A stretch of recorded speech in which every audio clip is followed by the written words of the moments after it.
There is not one nation in our world that is not impacted in some way by sexual slavery.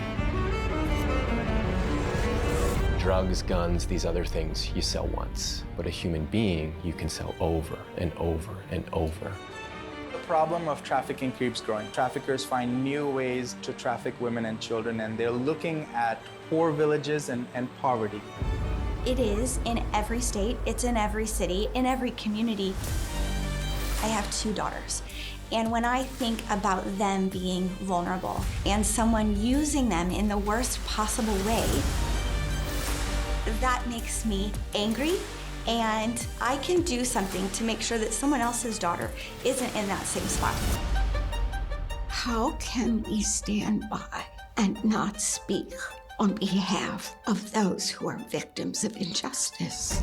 You should be dreaming about your future. You should be playing with friends. But this is what you've been forced to do through no fault of your own. The only way for us to really get ahead of the problem is to take more children out of that area. It's up to the church, it's up to organizations to stand up for those who can't speak for themselves. God's heart is for those who are sexually exploited. He knows every girl by name, and he has good purposes for that daughter. Project Rescue works through 3 approaches: prevention, intervention, and restoration. The amount of trauma and challenges that a woman or child faces after being trafficked is so difficult. So prevention is helping churches be aware. How can we give them information about how traffickers work? Educating women, families, that protects them. But also removing a child from a dangerous situation, like in Southern Asia, trying to get a child out of the brothel before they've been sold. We go into the red light district. So we have an outreach team that walk the street. Is there a new girl being trafficked? Is there a new woman being trafficked? Let's prevent this from happening on our watch. Intervention looks very different in the different countries and cultures in which we work. What we try to do is meet a woman or child where they're at and see how can we best build a relationship with them and get them to a safe place to begin their healing journey.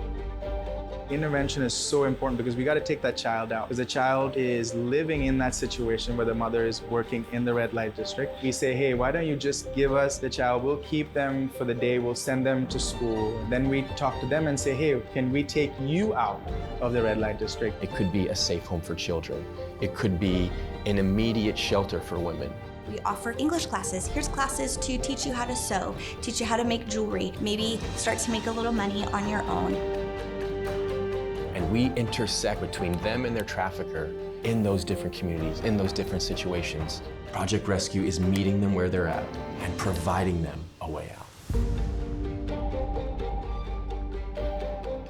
Prevention and intervention are the tip of the iceberg. It's above the surface. For restoration, 90% of what we do is below the surface.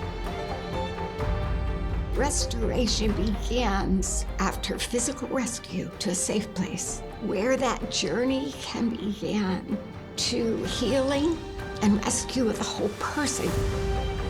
She's gonna need medical care. She is gonna need therapy and counseling to work through the trauma.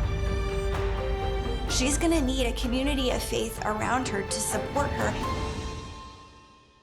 We have to give her the tools that she needs to start a new, healthy life, a life that she can be proud of. So that little girls can not just be out of a brothel, but they have spiritual deliverance and freedom.